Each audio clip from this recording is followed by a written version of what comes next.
And greetings, and welcome to the Melanated Hospice Nurse podcast, where compassion and culture connect. I am Melissa Roland, the host and the Melanated Hospice Nurse, and I just want to tell you so much. Thank you for joining this podcast. But first, before we get started, let me just say a huge thank you to everybody that watched the last podcast, which was the first podcast ever launched for the Melanated Hospice Nurse. So I just want to say thank you so much for your comments. Thank you so much for your interaction. Thank you for all your words of prayer, your thoughts, your keep going, your kudos, all of those wonderful things, because the Melanated Hospice Nurse is not for me. It is for community.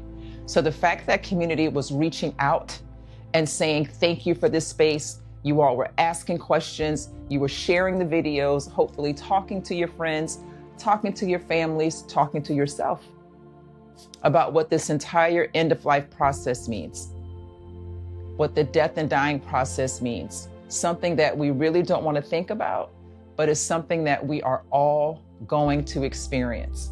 So I just want to say thank you all so much. If you have not had a chance to watch the first episode, please go and watch it now. It was packed full of information because the way we're structuring the information every week is we're going to have a monthly theme, like an umbrella theme that we're going to discuss across the entire month. But every week we're going to hit important topics when it comes to that main topic. So last month, we literally talked about what does hospice mean in our community?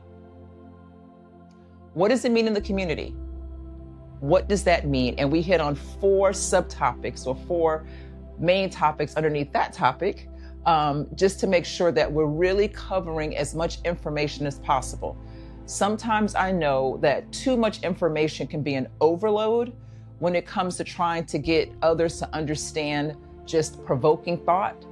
But I think it's very important that we have these open and honest conversations and dialogue. So what does hospice mean in our community? So one of the topics that we discussed was what hospice actually is. What is hospice? What is it? And we discussed how historically how hospice came to be, and hospice came from the word hospitality, which means to care with compassion. That's what hospice means. So how did it come about in the culture that we're in right now? It came around like the 1960s and 70s, got integrated into the medical system, and now we have hospices all over.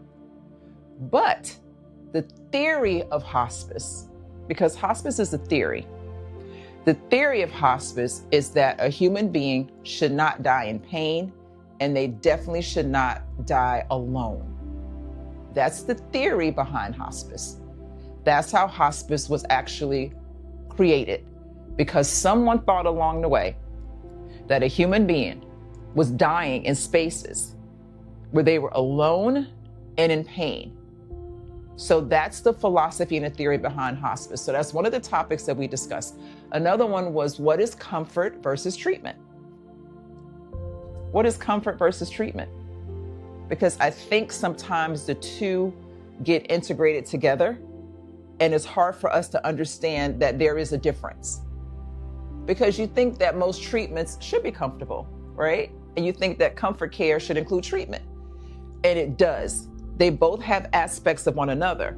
But treatment, the whole thought process, is to eradicate the body of a disease or illness.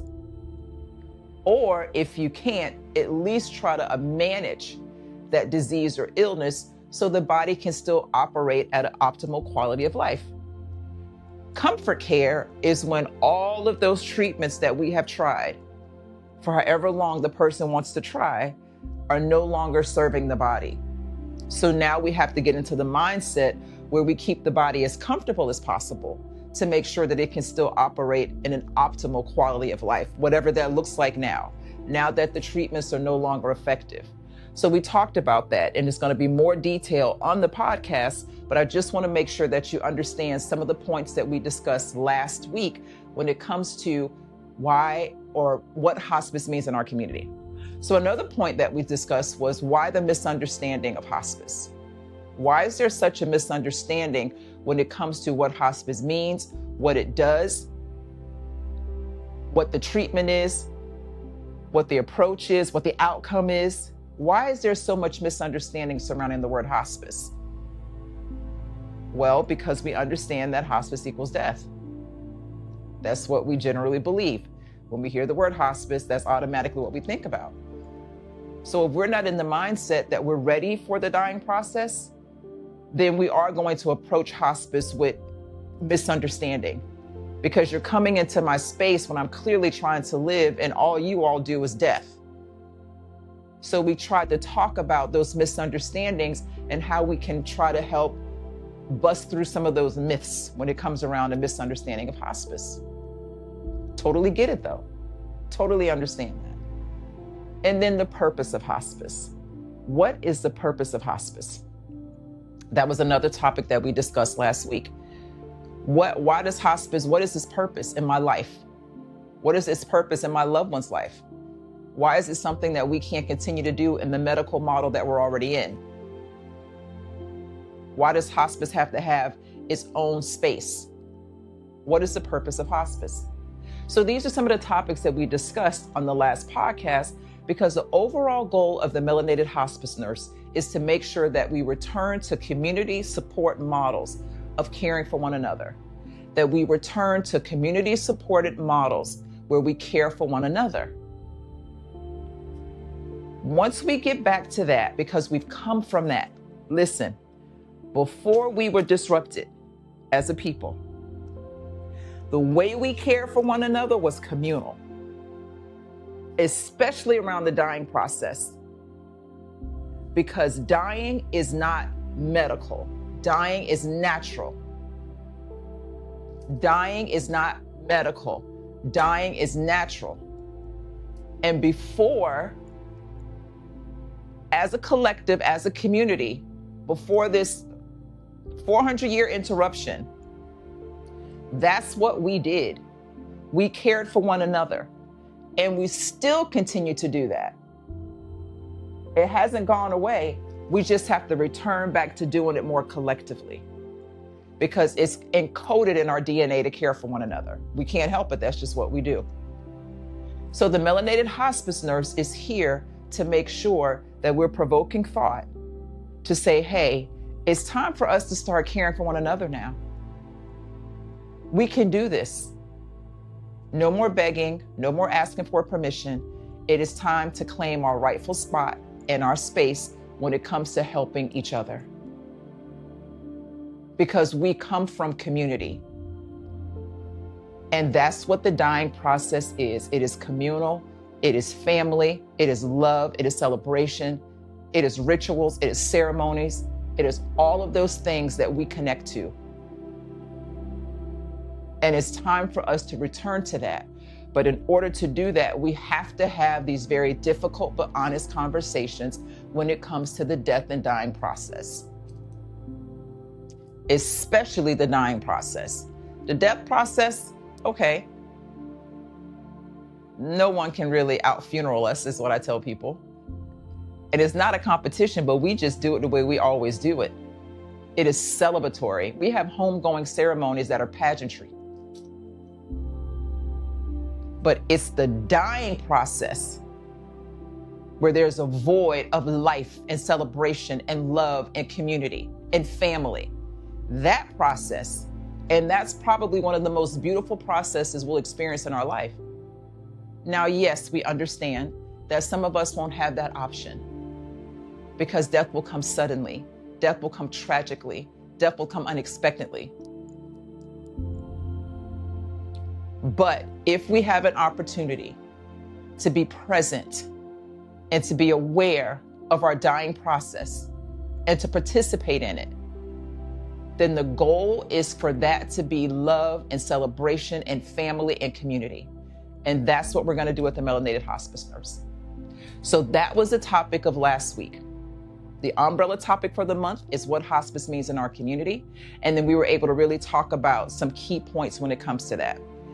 This week's topic, I'm excited about it, is why fear surrounds the word hospice. Why does fear surround the word hospice? And I pause because when we hear the word hospice, it's automatically a fear factor associated with it. Now, it doesn't mean frightened, like, oh my gosh, you frightened me, but a fear that comes into place that prevents the conversation of death. As soon as you hear hospice, I don't want to talk about that. It's like, oh, I don't want to talk about that. Why? Now, we all know that we don't just walk around talking about death every day. I do. I'm the weird one. I love talking about it. I love the space that God has placed me in when it comes to the dying process. Death and dying belongs to the Lord. Life belongs to the Lord. The fact that He put me in this space, I am so grateful for that. And I love talking about it. Anybody that knows me knows that I love talking about death and dying. Yes, it's morbid, but it's our truth and our reality. So why, when we hear the word hospice, do we automatically think fear? And I'm going to tell you why. Because when we hear the word death, automatically there's a fear element that rises up in us. Because we're so disconnected from death. Of course, we've never died before. That's why we're here. But just the thought of it, because we don't think about it. And this culture is something that we don't celebrate. It's not a part of our daily living. So we're so disconnected from death and the dying process that when we hear it, it automatically incites fear. Well, hospice, when you hear it, you automatically think of death. So if death, you think of fear, and hospice, you think of death, then automatically you think of fear when you hear the word hospice. If A equals B and B equals C, then A must equal C. If hospice equals death and death equals fear, then hospice equals fear. Because it's clearly associated with death. Hospice is an end-of-life care module. That is what it is. We come into a person's existence when there is technically 6 months to a year left, when the dying process has started, when we know that death is near or on the horizon, when a person has been given a prognosis of less than a year to live. Some hospices are different, but for the most part, 6 months to a year. So that's what we do. That's what hospice is. So of course, people are going to automatically think of fear or feel fear when they hear the word hospice. And one of the biggest things is the fear of death. But the question is, why, have we ever sat down and actually thought about it? Why do we fear death? Why do we fear it? There's countless amount of reasons as to why we fear death. Either A, we've experienced actually watching somebody dying and we thought we don't want that to happen to us.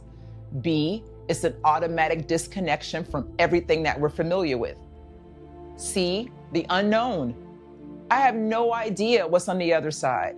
For those of us that have religious structures in our lives and we believe in God and all those wonderful things, we believe that there's a better life on the other side. But even in that space, there's still a fear of death. And the question is why? And until we can honestly answer that question as to why there's a fear of death, then it's going to be very challenging to have these conversations about the dying process, about returning back to community, about community getting involved, because it's going to be something that we don't want to discuss, something that we don't want to be a part of. So that leaves loved ones or individuals dying alone because we can't get past our own fear of the dying process in order to help somebody else. Why do we fear it so much? And how do we get that to change? How do we get it to when we start hearing the word death or talking about our own mortality, that fear is not the first initial emotion that rises up? What if it was something of joy? Or what if it was something of peace, of harmony, of legacy? What if those emotions pulled forward when you heard the word death, as opposed to fear? How would that make you feel? How would that set you free? How would that allow you to go into spaces with other people that are actually dying, and you go there with the opportunity to make sure that they have the peace and the love that they need in order to have that beautiful journey? What if death equaled beautiful journey? When we find out that somebody's pregnant, we don't automatically do fear. We're very happy for them. Oh my God, congratulations, you're pregnant. That is wonderful. When we hear somebody's died, oh my God, oh Lord Jesus, I'm sorry. I hope they're okay. Of course, we know those are natural emotions. We get that. But what if we heard that someone was dying? We went, oh my gosh, let's go celebrate. Let's make sure that they have everything that they need. Yes, there's going to be sadness there because the heart is going to miss that individual. There's going to be a separation there and a void there, all of those things. Yes, we know that. But what if that can be parallel or coupled with joy and love and celebration? That's what we do at funerals. In the beginning, it's sad, but by the end of a funeral, in our community, it is straight celebration. It is straight celebration. We got the repast. We're laughing, we're talking, we're dancing sometimes, all of those things. It ends up being celebratory. What if we did that for the actual dying process? What if we did that for the actual dying process? And how do we get it to where we're literally reprogramming our minds to not automate, and not, even if fear comes up, allow another emotion to come up in addition to fear. Right now, fear is the only primary emotion we have when it comes to the dying process. Imagine if something else can rise up with it.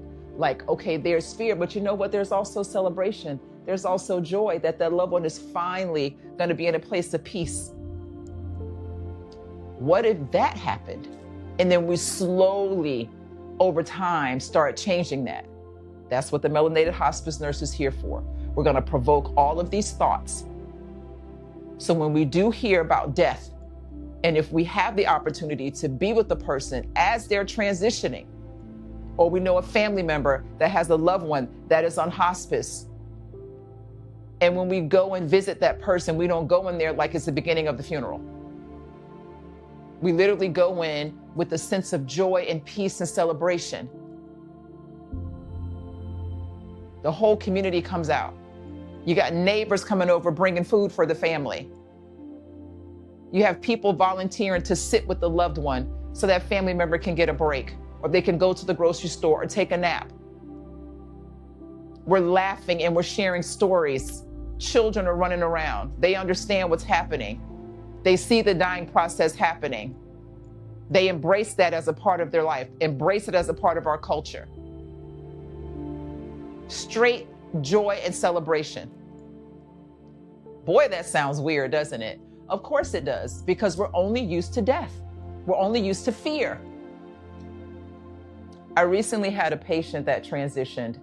I got there on a Tuesday because I, as a hospice nurse, I work in long-term care facilities, ALFs, independent living facilities, nursing homes. And so I work in that capacity of a person's home. And so every Tuesday I go to one particular facility, and I had a patient that was, when I got there and I saw that she was actively starting to labor, like the death process had literally started. She was imminent. She was actively transitioning. Up until that point, she was slowly declining into a space where we knew she was going to be actively transitioning. So her body had started to abide by its own rules now, different set of rules when a body is transitioning versus a body that's actively living.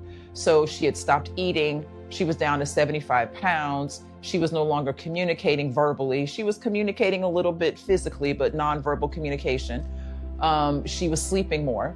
They weren't getting her out of bed anymore because that was part of the plan, was to keep her in bed and let her be comfortable because that was her happy place. She had returned back to the fetal positioning, which we believe is a very comfortable place for people to go back to when they're starting the transitioning process.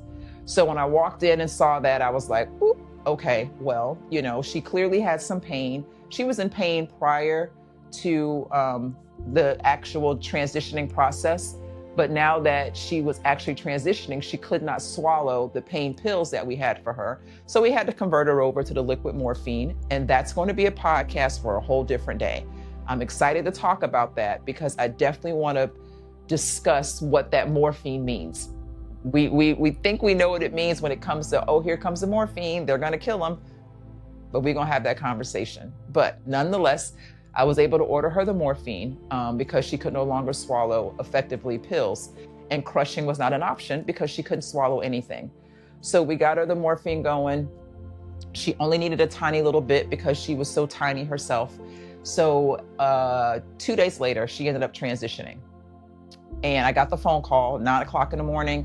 I was already visiting another patient. So I got there about 45 minutes later after she had transitioned. And when I got there, the aide that was taking care of her, she was having a very difficult time because she had taken care of this patient for over a year. And she was very connected to her, and she did such a beautiful job taking care of her. So we were able to help, give the aide some support as well too, gave her a big hug, told her thank you so much for all the loving care that she had done for this patient during this time. So I walked into the room and there she was lying in bed. And the first thing I do, if I'm not present when the death actually happens, and I come in afterwards, the first thing I do is I check to see if there was a presence of comfort. And I do that by looking at their face, their body composition, to see at what state they were in when they took their last breath. And she appeared to be very comfortable, and I was very grateful for that. Her face was very relaxed. Her mouth was slightly open, but that's normal. But her face was very relaxed. Her body just looked like she was sleeping. That was a blessing. So then I noticed that the blinds were closed. So I opened the blinds, let some of the light come in. Couldn't open the windows because in a lot of these facilities, the windows don't open, and we understand why. But I noticed that the news was on the television. So I asked the aide, I said, can you do me a favor? Can you please turn that to a station that's playing soft, beautiful melodies, soft, beautiful sounds, like nature sounds? So she did. And I asked her that because when I walked in the room, you can still feel the presence of her aura in the room. You can still feel her there. So out of respect for all aspects of who she is, who she was, I wanted to make sure that the room represented that peace and that serenity, all of those beautiful pieces of who she was, to pay homage and respect to that. So she turned it to the soft sounds. And I know, to some people that's like, well, she's already gone. She was, but you can still feel the essence of who she was still a little present in the room. So as we're doing that, making sure her covers and her blankets were, neatly on top of her, and she had a nightgown on, and they had made sure she was dressed, and she looked very peaceful. Let me just say that, like she was sleeping. So in the meantime, there was a young aide that was in the room. And I say that because she was young, one, and two, this was her first time working in a medical field. So she pulled me aside and she said, I just have to tell you that was absolutely beautiful that you thought to do that. And she said, up until this point, I had a complete and total fear of death. She said, I'd never seen somebody die before. And yes, she's working in the medical field, but she's new in the medical field. She said, this was my first time seeing someone die, and I had no idea that it could be beautiful. She said, I have such a fear of death and dead people. And I told her, I said, I completely understand that, because that's something that's natural in all of us. She said, but what you've done right now and what I'm witnessing, I want my death to be this way. Which I thought was absolutely wonderful. That patient, her last sacrifice that she made was allowing someone else to see the beauty in death. This young lady actually said that was beautiful. And that's how she wants her death to be. So it's like, so how could that be? How can I have an influence on that? Of course, I have no idea how I'm going to die. But if I have that opportunity to be able to have a peaceful death like what I think she did, what I witnessed her having, surrounded by people that loved her, her family couldn't make it, but the staff was right there. So she wasn't alone. The aide actually held her hand until she took her last breath. She described how her last breath was. She took a really deep breath and then a big old exhale. So she was right there with her, surrounded by people that loved her. And the impact that that moment made on another young person's life to say, I no longer fear death. I now want my death to be that way. Because she was able to witness the beauty of the natural aspect of, because death is natural. She was able to witness all aspects of this beautiful soul that was transitioning, coming to this pinnacle and finally being released. The body couldn't hold it anymore. When every aspect of you comes to that pinnacle and the body just has to say, I got to release this now. I have to release it. She was able to witness that. So what I have learned in my 28 years of a nurse, 21 years of almost 21 years of being a hospice nurse, I've learned so much from the patients. I've learned so much from them. And the one thing that I've learned is if I have an opportunity to actively participate in my dying process, I want it to be peaceful. I want to be surrounded by love, the people that love me. I want it to be celebratory. I want it to be singing and dancing. Anybody that knows me knows I love to dance. Why would I want that to stop? I want all of that. I want singing. I want dancing. I want celebration. I want children talking. I want all of those things around me. I want it to be celebrated. I want community. I want it to be a communal celebration. But I also noticed that, I'm gonna tell you this. This is amazing to me. It's a hospice phenomenon. It's not quite science for how people describe science, but I've seen it enough to not to believe it. I believe this to be a certain thing. Usually when I walk into the room of a brand new hospice patient, and hospice nurses know, sometimes you can just pick up on that personality automatically. Pick up on it. The ones that are very feisty, the ones that are very quiet, and usually you can kind of, especially the feisty ones, the ones who have an opinion about everything, the ones who are not going to take this death thing lying down, as we say. And I usually can ask the families, like, let me guess how she was in her heyday. Let me guess how she was back in her day. And you can kind of describe that personality, and the families are like, yep, 100%, that's mom. And then you have the ones that are very quiet and peaceful, and you can say, you know what? Was she just like, quiet and, not very opinionated and loving and caring and all those wonderful things? And the families are like, yep, that is her. So you can almost see these personalities.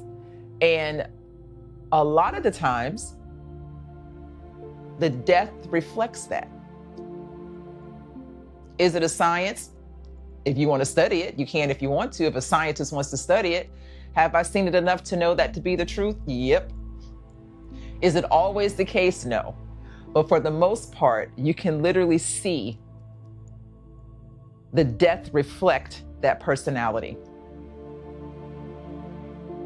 So when you have clients or you have patients, that are not going to take death lying down. I tell the families, this is going to be an interesting journey. And then you have the ones that kind of just quiet, and you kind of look and say, you know what, more than likely, she'll just probably go in her sleep. So I have seen how the life that they live, their death usually reflects that. So I take that to say this: if that is the case, my prayer is that if I want my death to be loving and caring and peaceful and celebratory and all of those wonderful things, if that's what I desire for myself, then what that does is I'm learning that my death, the day of my death, can influence the life that I'm living now. If I want my death to reflect who I am and how I lived, if that's the thing, then my death right now is teaching me how to live. I go to the day of my death and I visualize it. I visualize it. I visualize it being exactly what I just described. And then I bring it back to where I am right now, and it influences how I move forward toward my death. So the power that I see in my death influencing the life that I'm living now, and then my life influencing my death, that beautiful back and forth, that reciprocated energy back and forth. If that's the case, that is what helps me take the fear out of the word death and replace it with the beauty of the journey. If I am blessed to have the opportunity to actively participate in my dying process, that is what I pray for myself to be. If I believe that my death, when a person walks in that's caring for me, and they can automatically look at me and say, yep, I can tell you exactly the type of life that she lived, not the life that she lived, but the personality of who she was. Because all of everything surrounding me, all the aura of everything that people can see as I'm transitioning is peace and love and harmony, celebration, joy. I'm telling you, when you walk into these rooms, you can see it. I walk into some patients' rooms and you see pain and distress and anxiety. I had a patient, she was so anxious. Oh my goodness, she was so anxious. And the family said she had been that way all their life, but she had learned how to hide it. She had hid it because she lived a certain type of lifestyle. And she didn't want anybody to know that she battled with anxiety silently. Well, guess what happened? When she got to the point, because she had Alzheimer's, when she got to the point where she could no longer hide it, she no longer had the executive thought process to say, okay, I'm in public now, let's put that away. She couldn't do that anymore. So all of that anxiety that she had hidden in her soul, I call it a soul suitcase, when you zip all of that stuff in your soul suitcase. Guess what happens when you come to hospice? That suitcase unzips and everything that you have hidden, all of your life comes out. And now I'm seeing it. And the family they're trying to figure out, what can you do to make mom or dad comfortable? We've tried medications, we've tried we've changed it, we've increased it, we've decreased it, we've tried different combinations of medication, and nothing's working. And that's because it's something deep within them that they never dealt with or couldn't deal with. So you know what that tells me? You better work it out now. Work it out now. Because the day of my death, if you go and you actually visualize what you want that day to look like, allow that day to influence how you live now. Allow it to influence you. And that's one way that we can start working on eradicating fear when it comes to hearing the word hospice. Will we totally eradicate it? Probably not. That's a strong word. But at least we can start intercepting it with other emotions, like joy. So when it comes to why fear surrounds the word hospice, that's one of the aspects of it, is because fear, when you hear death, that equals fear. Another aspect is losing hope. We fear the word hospice because for some of us, it's a loss of hope. We no longer have the hope of getting better. We no longer have the hope of getting better. Because when you're battling an illness or you're battling a sickness or a disease, and you've given it everything that you've got, everything, and a doctor sits across the table from you and says, listen, we have tried everything, all the treatments, and nothing is serving the body to where we can rid the body of the disease or the illness. And we believe that it's probably best to finish your life's journey under the care of hospice. But that person says, no, I want to keep fighting. And the doctors are like, we've tried everything and we've run out of options now. So there goes the hope. And then hospice comes in, and it's like the exclamation point that there is no more hope, because clearly I'm dying because hospice is here. So when you hear the word hospice, it's automatically, for some people, a loss of hope, because I want to keep trying. So usually when I have a patient, especially a new patient, and the conversation leads to this, the first thing I let them know when the conversation comes to this point about hope is, I am not here to take away your hope. If you still want to fight, you have every right to do so. There are certain aspects of that fight that hospice can't be involved in, so we'll have to remove ourselves. But even a thought of hope, even a thought that there's a chance that I might get better, I don't take that away from people.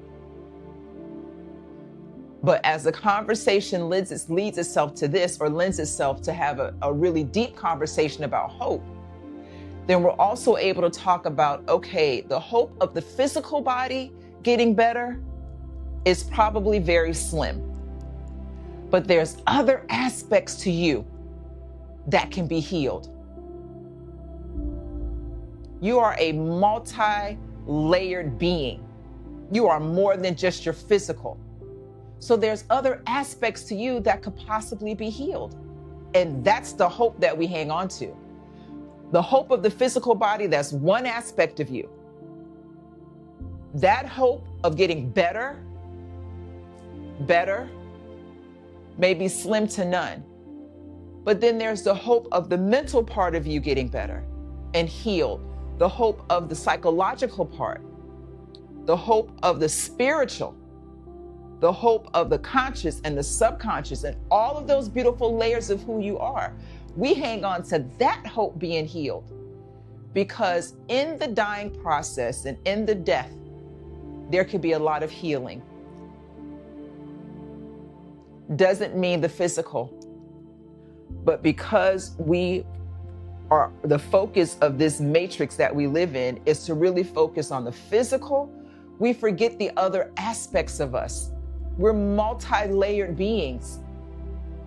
As it's quoted, we're spiritual beings having a human experience.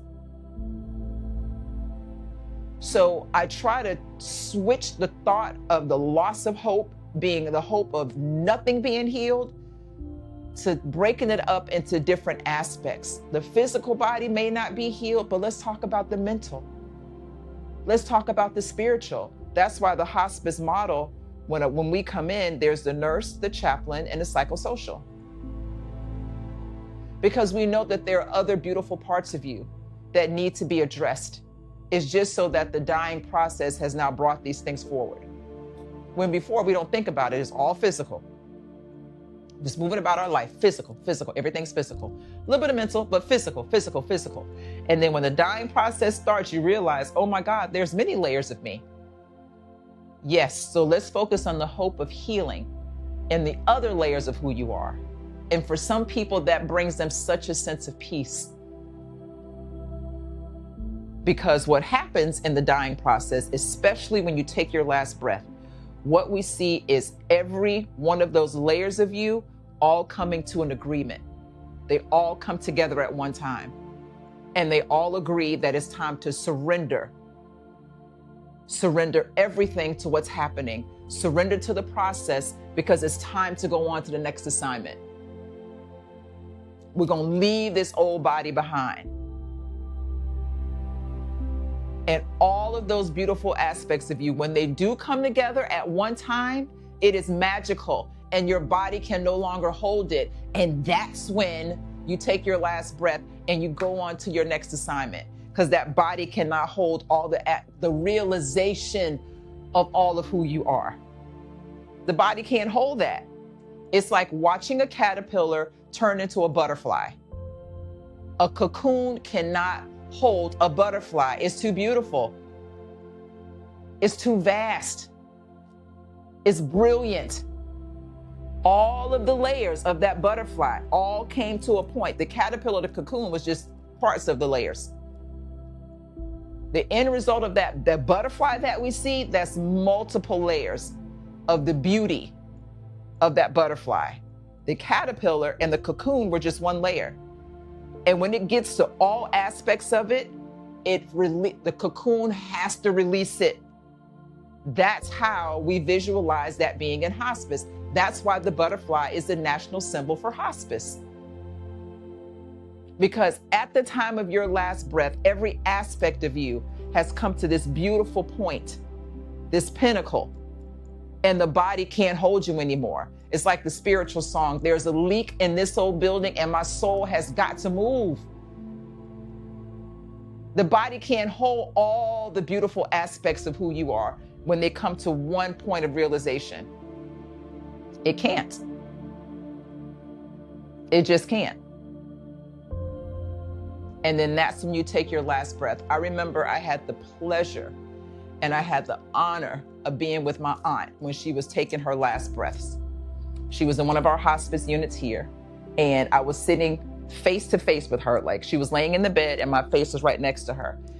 And I literally was able to watch through her facial expressions, almost like I could see the journey that she was taking as she was entering, or the stairwell of heaven, as we call it. Because her facial expressions had gone from curiosity, where she was like, am I seeing what I'm seeing? And then it went to this wonder and this awe. And then it went back to the curiosity. And you can just see like she was possibly seeing her loved ones that had gone on before her. Her mother, her father, my dad, like she was seeing it. And you can see how expressive her face was. And then finally, she had this wide look on her face, like she was just, oh my gosh, she couldn't believe it. And then she finally took her last breath. All the aspects of who she was. She was a mighty, mighty powerful woman.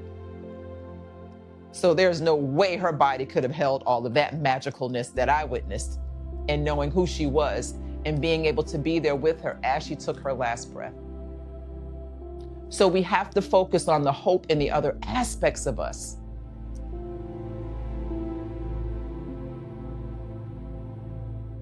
So the loss of hope. Another aspect is family resistance. This is a podcast for another time. Family resistance. Family resistance. Probably one of the biggest reasons why there's so much family resistance when a loved one comes onto hospice. And it can either be a family resisting the loved one accepting hospice, or the families themselves resisting hospice for the loved one, or conflict within the family because one person wants hospice and one person doesn't. All of that, we see all of that. But I think one of the biggest reasons why there's so much resistance is because the fear of death. And what we do is we take in our own belief system, our own fear of death when it comes to the dying process, and then we put that on the patient. because we see our own selves laying in that bed. And because we have this fear of death, we believe that that's the way it should be for everybody. Don't even realize that that's what we're doing. So it's sometimes so challenging to take care of the patient because the family, who's this protective field and shield around the patient, have their own thoughts of what death is, their own fears, and they prevent a lot of the care from being done because of their own fear of death. I get it. In the meantime, mom is slowly laboring over here in pain, but the daughter's like, well, no, don't give her pain medicine, give her Tylenol. Don't give her, morphine or whatever it is, give her Tylenol. Tylenol? You want us to give her Tylenol? Of course, because she has this understanding that that's what helps her pain. Not realizing that the rules of the body has changed for mom. She's actively transitioning, not actively living. Therefore, she needs more help and more care when it comes to the dying process. But the family has their fear of death. So because of that reason, mom doesn't get the treatment that she needs to be comfortable, the care that she needs to be comfortable. So being able to help literally think of our own mortality is that in itself will help us care for loved ones that are transitioning.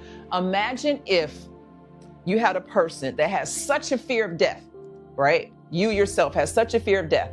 And now you're in charge of someone that's dying. Like you're the POA or you're the person that makes the decisions for someone that's dying. Imagine that being the case. And then you walk into the space, you go, oh, no, we don't do this and don't do that. And what about, you don't realize that you're literally, that you're taking your thoughts of your fear of death and you're putting yourself in the bed as if you're actively living.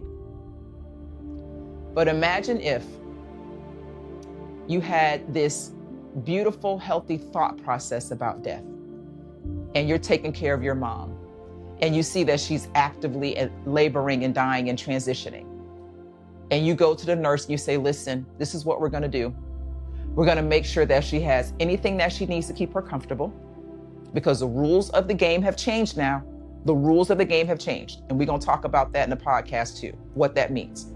So she's actively transitioning, but we want to make sure that we're celebrating every aspect of her. We're going to respect the times that she needs for it to be quiet, but we're also going to make sure that she knows that we're here for her. We're celebrating her. The community is here. The loved ones are here, that, she gets whatever medicine she needs to be comfortable, that she has the opportunity to actually enjoy her journey. Imagine that.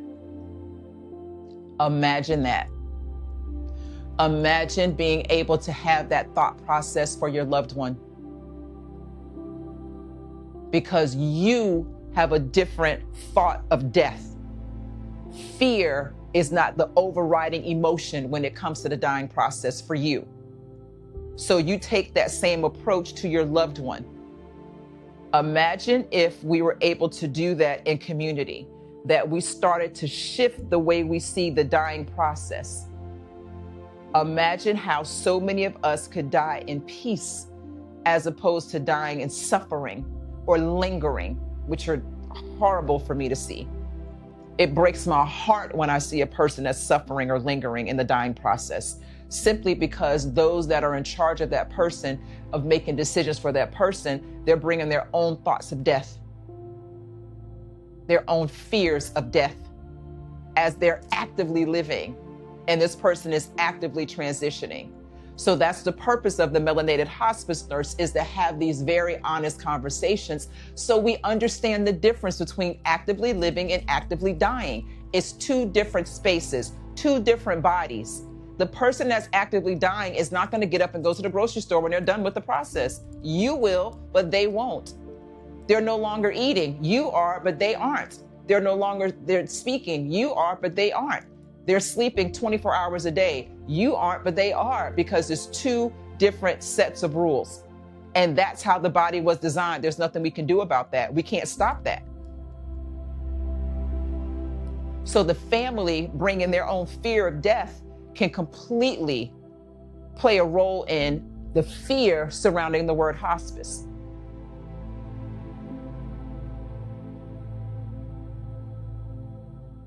And then the last part of why does fear surround the word hospice is the emotions. And we've been talking about this all the way through, but the emotions that are activated when you hear the word hospice. I'm gonna tell you why this is hilarious. This part is funny. 9 times out of 10, I forget to take off my hospice jacket, forget to take off my badge. I run into the grocery store, right? Standing in line or standing in an aisle, I guarantee you 100%, somebody's gonna say, oh, you work for hospice? What do you do? I'm a nurse. Oh my gosh, I don't know how you do that. How do you do it? Oh, I'm so sorry. I couldn't do that. It must be hard. Those are the emotions that you hear. Those are the comments that you hear when somebody knows that you work for hospice. Or I could be in a conversation with somebody anywhere, and they'll ask me, what do you do for a living? And I normally say, I'm a nurse. I've learned to say that first. And they go, oh, what kind of nurse are you? I'm a hospice nurse. Oh my gosh. Thank you for what you do, which I get that. I've been called the angel of death, which I don't mind that, as long as the angel part is there, I pray that means that's a good space. Just don't call me the Grim Reaper. That's the one I don't like. I'm not the Grim Reaper. I'm not coming in here just killing people. But those are usually the comments, and you can see the emotional reaction on their face when they find out that you're a hospice nurse, which I say with a lot of, I don't want to say pride, but just I am proud to be that. I'm so thankful. Let me say with thankfulness that God has chosen me to be a hospice nurse. I love it. But I understand that. I know the reaction that's going to come with that. And I'm grateful for all the years of experience to be able to help people navigate through that. I've had conversations with people literally in the grocery store line. And my mother's going to laugh when she hears this because she says, you talk to anybody, anywhere, and I do. But I'm in the grocery store line, and by the time the conversation is over, they have a different perspective of hospice. Just from a 2-minute conversation. Because there was a statistic recently that said that 90% of the population, they all say they want to die at home, they want to die in peace, they want to die, surrounded by their loved ones. But out of that population, probably, I think they said like 25% of the population actually has an active DNR, which means a do not resuscitate. Another conversation for another podcast. And of those, only 12% actually know where the DNR is located. And I'm only saying that because we all want the opportunity to die in peace, in our sleep, or surrounded by loved ones. That's what we say. But what are we doing to make sure that if we have that opportunity, that is actually happening? There are steps that we have to take for that to be. It's not something that death just happens and all of a sudden I'm just peacefully lying here. No, we have to be actively participating in that. We have to be proactive in that. We have to have the DNRs and all those things in place if that's what you choose to have. I'm not telling everybody they have to have one, but if that's what you choose, that's what you choose. But if I want that day to be as peaceful as I imagine, I got to make sure that I'm influencing that now. I can't just hope for it. I have to actively participate in that. I have to be vocal about it. I have to make sure everybody in my family knows that. I want a pure celebration. That's what I would like. I want it to be peaceful. Well, you know what, Melissa? You need to be peaceful now. So those emotions that rise up when you hear the word hospice, those emotions that rise up when you hear the word hospice, that's another reason why fear surrounds the word hospice, because of those emotions. Hospice equals death. Death equals fear. Hospice equals death. Therefore, hospice is fear. So why does fear surround the word hospice? A, the fear of death, right? Losing hope, which is just the toughest one is losing hope. Family resistance, and the emotions that rise up when you hear the word hospice. But my challenge to you is to literally sit with yourself and actually think about, when you hear the word death, when you hear the word hospice, what automatically happens to you as far as the emotions that arise? And how is it that I could play an active role in my dying process now? Because the dying process can literally help influence how you live now. That's why I think that part of that whole dying process is so beautiful. It can influence how you live right now. Right now. Moving forward, my life shall influence my death. My death is influencing how I live right now. Oh, that's beautiful. That is absolutely beautiful. How does the word hospice make me feel when I hear it? Why do I have fear surrounding that? And what can I do to try to change that, to try to help shift the narrative, the programming? How do I do that? How can I be an active participant in my dying process? How can I let everybody now know what it is that I want when that time happens? My husband even has the songs that he wants played at his funeral. I won't even tell you what it is because it's hilarious. But we've had these conversations. This is how I want that day to look. When y'all see him in public, ask him the song that he wants played at his funeral. It's hilarious. But these are the conversations that we need to have so we can take away the sting. Oh, death, where is your sting? Where is your sting? The power of visualizing that day and allowing that day to influence how you live right now, so that how you live right now can influence that day. Don't fear it to the point where you don't want to think about it, because it's going to happen. As my father says, that's one appointment you won't miss. You won't be late, you won't be too early, and you cannot call and make another appointment for that one. I need to reschedule. No, you won't be rescheduling this appointment. So it's going to happen. It's going to happen. It's going to happen. What role can you play in that now? And how can that day influence how you live right now? Let's talk about it. And that's what the Melanated Hospice Nurse podcast is here for, is to make sure that we're having these open and honest conversations when it comes to the dying process.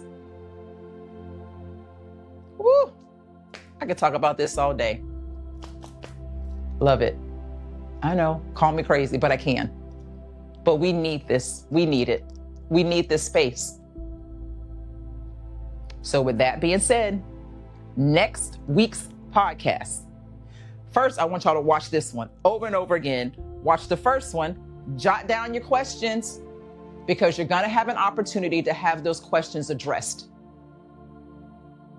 Wherever you see this podcast, Spotify, YouTube, social media pages, wherever you see this podcast, even on the social media pages, we have TikTok, the Melanated Hospice Nurse Facebook, the Melanated Hospice Nurse Instagram. Where you see the Melanated Hospice Nurse, we have the website, the Melanated Hospice Nurse website. So where you see all of this, the Melanated Hospice Nurse, jot your comments in the comment section. Ask your questions, because on Thursdays, we go live on Thursdays called Let's Talk About It Thursdays, where we actually continue the conversation from this week's podcast. So this week's podcast is why does fear surround the word hospice? So write those questions down, comments, the work that you're doing internally to try to shift that fear being the only emotion that comes up when you hear the word hospice, to possibly including something like joy or peace or celebration. So let's interact with that. Put those comments, share this video, Go on the YouTube page, the Melanated Hospice Nurse YouTube page, and subscribe. Go on Spotify. Leave the comments in the comment section so we can address those. If I can't answer them, I'm gonna find somebody that can. But that's what Let's Talk About It does. It opens up this space for have these very tough conversations about the dying process. Because it's going to happen. It's nothing, we can't avoid it. We can't. So next week's topic is going to be one that I cannot wait, because I know this is something that's really kind of been in the forefront a lot lately, is culture, trust, and the healthcare system, and how the deeper layers influence our decisions to come on hospice. Culture, trust, and the healthcare system, and how the deeper layers of those three integrated together influence making a decision for us or a loved one to be on hospice. Culture, trust, and the healthcare system, and how the deeper layers of the intersection of those three aspects completely play a role in us deciding to have hospice care for ourselves or a loved one. So you got to join me for that one. But in the meantime, I have a patient that I see twice a week. Love spending time with her. She's 100 years old. She'll be 101 soon. And our conversations are always amazing. So every time I leave, because we really developed a great relationship, so every time I leave, I cannot say goodbye to her. She says, Melissa, she has an English accent. She says, Melissa, you can't say goodbye. It's goodbye for now, because I need to see you again. So I tell her when I leave her, goodbye for now until we meet again. So remember, may compassion drive you and culture ground you. Until we meet again, goodbye for now.